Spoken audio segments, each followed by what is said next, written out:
អូខេសម្រាប់វីដេអូនេះខ្ញុំនឹងធ្វើការបង្ហាញអ្នកទាំងអស់គ្នាពាក់ព័ន្ធជាមួយនឹងការ set up ទៅលើ Linux server នៅលើ VirtualBox បាទអញ្ចឹងសម្រាប់វីដេអូនេះគឺត្រូវសម្រាប់បងឬក៏បងប្អូនថ្មីដែលទើបតែចាប់ផ្ដើមដំបូងក្នុងការសិក្សាទៅលើ Linux server អញ្ចឹងសម្រាប់ដើម្បីយើងធ្វើការ set up បានបងប្អូនទី1ត្រូវមាន VirtualBox អញ្ចឹងយើងអាចធ្វើការ down នៅលើអ៊ីនធឺណិតបានតាមរយៈ website Oracle VirtualBox បាទអញ្ចឹងយើងអាចចូលបានទាំងអស់គឺបងប្អូនអាចចុចធ្វើការ get start ក្នុងការ download អញ្ចឹងបើសិនជាបងប្អូនប្រើ Windows យើងយក Windows ហោះហ្នឹងមកយើងប្រើ Mac ឬក៏យើងប្រើ Linux distribute ហ្នឹងគឺតាមជាក់ស្ដែងណាអញ្ចឹងជាក់ស្ដែងយើងអាច down ជាលក្ខណៈ Windows ពេលយើងប្រើ Windows អញ្ចឹងណាអញ្ចឹងសម្រាប់ការតម្លើងគឺងាយដែរទេបងប្អូនអញ្ចឹងជំហានគឺបងប្អូនអាច follow តាមបានអញ្ចឹងមួយទៀតយើងអាចចូលទៅ down image របស់ Ubuntu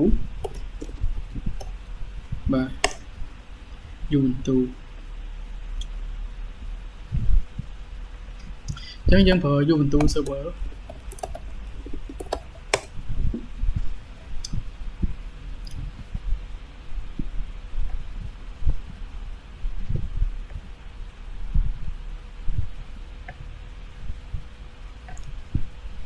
អញ្ចឹងយើងអាចធ្វើការ download បានបងប្អូនតាមរយៈUbuntu 24.04.3 LTS មានន័យថា long term support អញ្ចឹងណាអញ្ចឹង recommend ឲ្យបងប្អូនយក last version យើងអាច down បានសម្រាប់image នេះគឺមានទំហំ 3G អញ្ចឹងសម្រាប់VirtualBox ដែលយើងបានធ្វើការ down នោះវិញគឺយើងអាចធ្វើការ double click ដើម្បីតម្លើងបានអញ្ចឹងយើងនិយាយធម្មតាមកបងប្អូននេះរសារខ្ញុំមានហើយម្ដងហើយអញ្ចឹងខ្ញុំគ្រាន់តែបង្ហាញជា demo ដើម្បីបងប្អូនឃើញអញ្ចឹងណាមែនទែនទៅมันពិបាកទេវាងាយដែរអញ្ចឹងយើងគ្រាន់តែ next ធម្មតាទៅដោយសារខ្ញុំមានមួយហើយព្រោះអញ្ចឹងទៅមែនទែនបងប្អូនគ្រាន់តែ next OK គឺបានហើយចុងក្រោយណាយើងនឹងបានជា virtual machine មួយនៅលើ device របស់យើង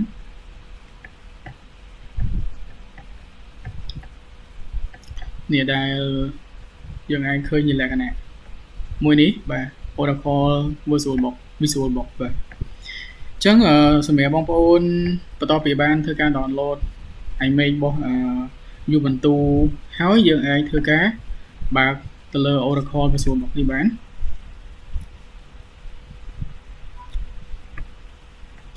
អញ្ចឹងសម្រាប់ការធ្វើគឺងាយបងប្អូនយើងគ្រាន់តែធ្វើការនេះចុច new នឹងមកបន្ទាប់មកគឺឈ្មោះបងប្អូនដាក់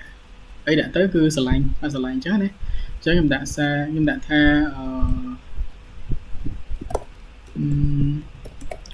ពន្លឺដាក់ថាពន្លឺ VB អញ្ចឹងអូខេអានេះគឺVM folder បងប្អូនចង់ដាក់ folder នេះគឺស្រឡាញ់យើងរើសតាម drive ឬក៏ storage ដែលបងប្អូនគិតថាវាទលាយល្អសម្រាប់យើងដាក់ចូលអញ្ចឹងខ្ញុំសូមបង្កើត folder មួយដាក់ថាUbuntu 11អញ្ចឹងចុះវាគ្រាន់តែជា sample ទេបងប្អូនដាក់ឈ្មោះតាមជាក់ស្ដែងដែលបងប្អូនចង់ដាក់ណាហើយសម្រាប់ OS នេះយើងយកជា Linux សម្រាប់ OS distribution នេះគឺយើងយកជា Ubuntu បាទសម្រាប់ OS version នេះគឺ Ubuntu 64អញ្ចឹងណាបងប្អូនអញ្ចឹងសម្រាប់ base RAM នេះបងប្អូនអាចយកជា4096បាទហើយសម្រាប់ CPU យើងអាចយកជា2 core យើងកុំភ្លេច take កន្លែង use EFI នេះផងពីបងជាមួយនឹង design គឺតាមចំណង់ចំណូលចិត្តបងប្អូនដាក់100ចុះអញ្ចឹងបន្តមកយើងអាចធ្វើការ finish បាន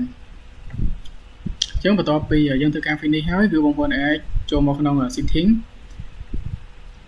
យើងចូលមកកន្លែង storage កន្លែង controller IDE នេះអញ្ចឹងយើងអាច add image របស់Ubuntu បានដែលយើងបាន download ហើយមុនហ្នឹងណាអញ្ចឹងយើងអាចចូលទៅយក image មួយនឹងដែលយើងទុកនៅកន្លែងនេះអញ្ចឹងខ្ញុំទុកនៅក្នុង drive D បាទអញ្ចឹងយើង open ធម្មតាមកយើង OK មកអញ្ចឹងបន្តមកទៀតគឺយើងអាចធ្វើការ start with GUI អញ្ចឹងណាបងប្អូនអញ្ចឹងសម្រាប់ការតឡានេះគឺមិនពិបាកទេតែគ្រាន់តែវាត្រូវការពេលវេលាអញ្ចឹងទាមទារបងប្អូនមានការអត់ធ្មត់ខ្លះអញ្ចឹងណាអញ្ចឹងបន្តមកយើងអាចធ្វើការ enter បាន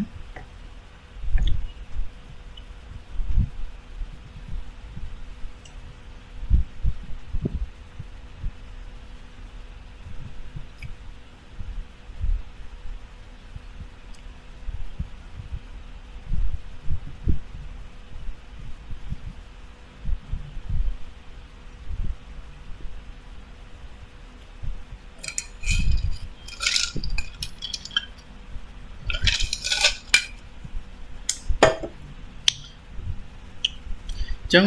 គឺយើងយក default ហ្នឹងបងប្អូនគឺ English អញ្ចឹងយើងអាចធ្វើការចុច key enter សម្រាប់ចំណុចនេះគឺយើងធ្វើការ enter ទៀតយើងទុក default ប៉ុណ្ណឹងបាទគឺយើងដាំរហូតអញ្ចឹងគឺយើងយកអាទី1ត្រូវហើយយកបន្ទូ server បងប្អូនអញ្ចឹងយើងអត់មានកន្លែងណាត្រូវកែទេយើង enter មកដើម្បីបន្តទៅមុខទៀតសម្រាប់ចំណុចនេះគឺដូចគ្នា network configuration គឺយើងរក្សាទុក default ដែរតោះមកយើង enter មកអញ្ចឹងសម្រាប់ proxy address គឺយើងអត់មានទេអញ្ចឹងយើងអាចបន្តទៅមុខបានដោយប្រើ key enter ដានអញ្ចឹងទៅលើចំណុចនេះយើងធ្វើការរងចាំបាទដោយសារគាត់កំពុងដើរអញ្ចឹងយើងអត់មានអីក្រៅពីធ្វើការរងចាំទេបងប្អូនអាចធ្វើអីលេងសិនទៅឬក៏អាចខាវីដេអូនេះក៏បានដែរដោយសារអីវាធ្វើការពេលវេលាខ្លះដែរហើយសម្រាប់វីដេអូនេះខ្ញុំអត់បានធ្វើការ skip ទេបងប្អូនគឺទៅទាំងដុលហ្មងអញ្ចឹងណាចង់ឲ្យបងប្អូនឃើញចំណុចដែលគិតថាវាលម្អិតអញ្ចឹងណាសម្រាប់បងប្អូនដែលអត់ធ្លាប់តឡើងគឺវានឹងយូរតែសម្រាប់ខាងខ្ញុំនេះខ្ញុំធ្លាប់តឡើងអញ្ចឹងមិនជាយូរណាស់មែនទេអញ្ចឹងណាបងប្អូនអញ្ចឹងបន្ទាប់ពីនឹងហើយយើងអាចធ្វើការចុច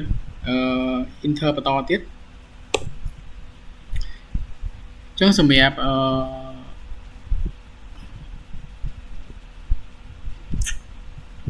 ចំណុចមួយនេះencrypt the LVM នេះជាទូទៅគឺបងប្អូនបើកអញ្ចេះអញ្ចឹងខ្ញុំ recommend ឲ្យបងប្អូនគឺចុចដកចោលយើងប្រើគេថា space ដើម្បីដកណាបងប្អូនបើយើងអត់ដកទេគឺថាវាពិបាកនាំញ៉ៃដល់យើងអញ្ចឹងគួរតែដកចោលទៅបន្តមកយើងចុច tab ដើម្បីបន្តមកក្រុមទៀតគឺមកដល់កន្លែងដាននេះអញ្ចឹងយើង enter មកដើម្បីបន្តទៅមុខអញ្ចឹងចំណុចនេះគឺយើង keep វាជា default យើងធ្វើការ enter ទៀតយើងប្រើ arrow key យើងយក continue 9កន្លែងនេះអញ្ចឹងយើងធ្វើការ enter បន្តទៀតទៅគឺដូចខ្ញុំបានជំរាបជូនបងប្អូនអញ្ចឹងគឺស្រួលទេអញ្ចឹងកន្លែងនេះយើងអាចដាក់ឈ្មោះយើងបានកន្លែង your name នេះដាក់ថា VB ចុះបាទហើយយើងអាច tab មួយទៀតដើម្បីដាក់ឈ្មោះ server អញ្ចឹងខ្ញុំដាក់ថាគុនលឺ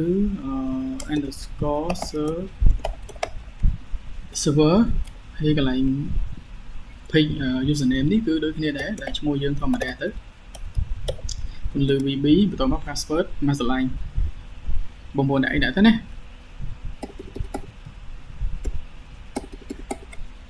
អញ្ចឹងបន្តមកទៀតយើងអាច tab ដើម្បីធ្វើការដានទៅមុខទៀតយើង check មើលថាអូខេហើយគឺយើងអាចធ្វើការបន្តទៅមុខបានចុច key enter ទៀតអញ្ចឹងណាហើយសម្រាប់ចំណុចនេះគឺយើង keep ជា default អញ្ចឹងយើង enter បន្តទៀតដើម្បីធ្វើការ continue អញ្ចឹងចំណុចនេះគឺបងប្អូនអាចធ្វើការចុច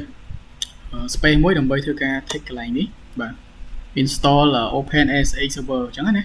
បន្តមកយើង tab រហូតដល់ដាននេះដាននេះនៅពេលដែល cursor លោតនៅកន្លែងនេះយើងអាចធ្វើការ enter បន្តទៅមុខទៀតបានអញ្ចឹងចំណុចនេះគឺដូចគ្នាដែរយើងអាចនេះបើសិនជាយើងចុចមកដល់ back នេះហើយ tab មកដល់ back នេះណាបងប្អូន visual ដែរអញ្ចឹងយើងអាចចុច arrow key ដើម្បីឡើងទៅលើវិញបន្តមកយើងធ្វើការ enter មកអញ្ចឹងសម្រាប់ការ installing system គឺយើងត្រូវការរងចាំបងប្អូនត្រូវការពេលវេលាណាដើម្បី system គាត់ធ្វើការ install នៅលើ device របស់យើងចឹងបងប្អូនមើលកន្លែង line ទី2រាប់ពីក្រោមឡើងមកលើគឺគេដាក់ថា installing missing package ឃើញមានលក្ខណៈដូចជា cursor កំពុងវិលបងប្អូនចឹងយើងអាចធ្វើការរងចាំរហូតដល់ការ install គឺទទួលបានជោគជ័យចឹងណា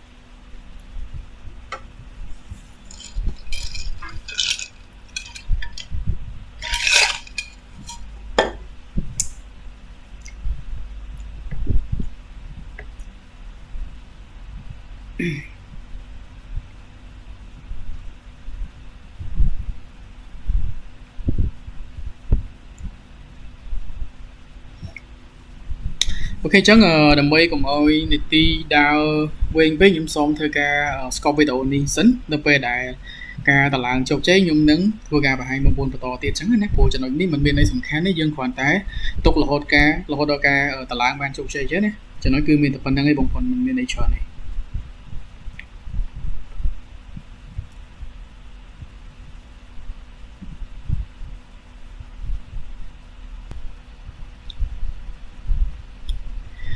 អូខេចឹងបន្ទាប់ពីបានធ្វើការ install complete មកគឺយើងនឹងឃើញអក្សរនៅខាងលើដាក់ថា installation complete ហើយនៅខាងក្រោមនេះគឺមានប៊ូតុង2ណាបងប្អូនគឺប៊ូតុងមួយគឺ view full lock ហើយមួយទៀតគឺ reboot now អញ្ចឹងណាអញ្ចឹងយើងអាច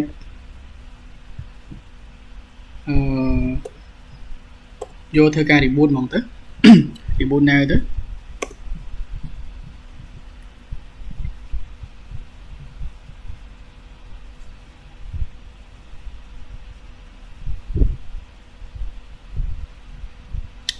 ចឹងយើងអាចធ្វើការ enter បានដើម្បីធ្វើការ reboot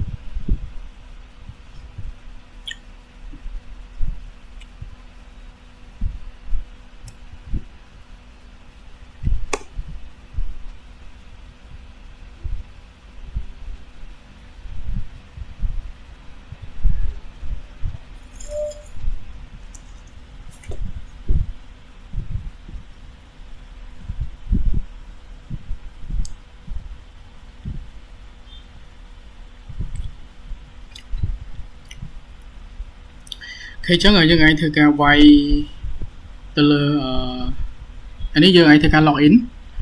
ទៅលើ server របស់យើងអញ្ចឹង user ដែលយើងបានបង្កើតមុនហ្នឹងគឺឈ្មោះថាពន្លឺ VB អូខេតោះមកយើងធ្វើការ enter ហើយ password យើងដាក់ដូចជា gray មួយអូខេអញ្ចឹងបន្តមកយើងអាចបងប្អូនអាចធ្វើការវាយ comment តាមខ្ញុំបានដាក់ថា who me តមក pwd បាទអញ្ចឹងគឺបងប្អូនអាចធ្វើការ update បានអញ្ចឹងយើងធ្វើការរងចាំតិចសិនទៅឲ្យគាត់ដើរឲ្យចប់សិនយើងនឹងធ្វើការ update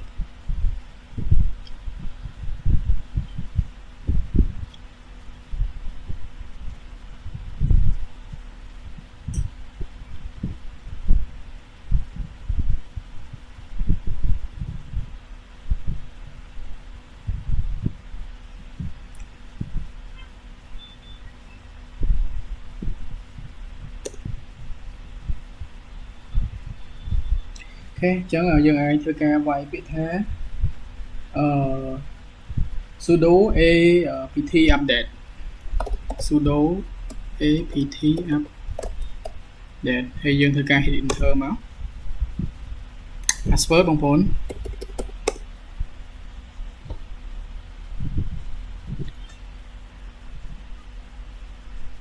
បន្តមកទៀតយើងធ្វើការ upgrade ម្ដង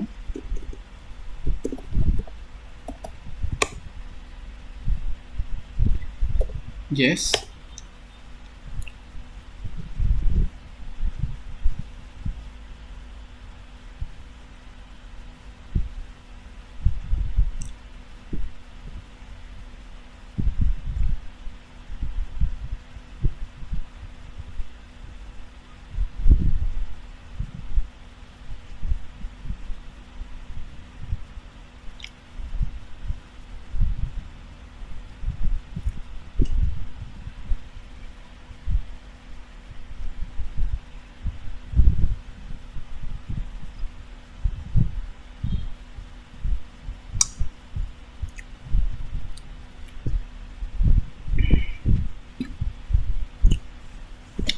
គេអញ្ចឹង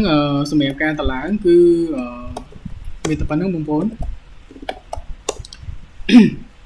ញ្ចឹងដើម្បីបិទទៅលើ event អញ្ចឹងដើម្បីបិទទៅលើសម្រាប់ Linux នេះបានបាទគឺយើងអាចប្រើ command មួយឈ្មោះថា sudo shutdown ណាយើងហិត enter មកបាទអញ្ចឹងសម្រាប់ការតម្លើងទៅលើ Linux server បងប្អូនគឺមានតែប៉ុណ្្នឹងឯងអញ្ចឹងបងប្អូនអាចធ្វើការអនុវត្តតាមបានអញ្ចឹងជូនពរឲ្យបងប្អូនបានជោគជ័យទាំងអស់គ្នាទៅលើការរៀនទៅលើ Linux នេះ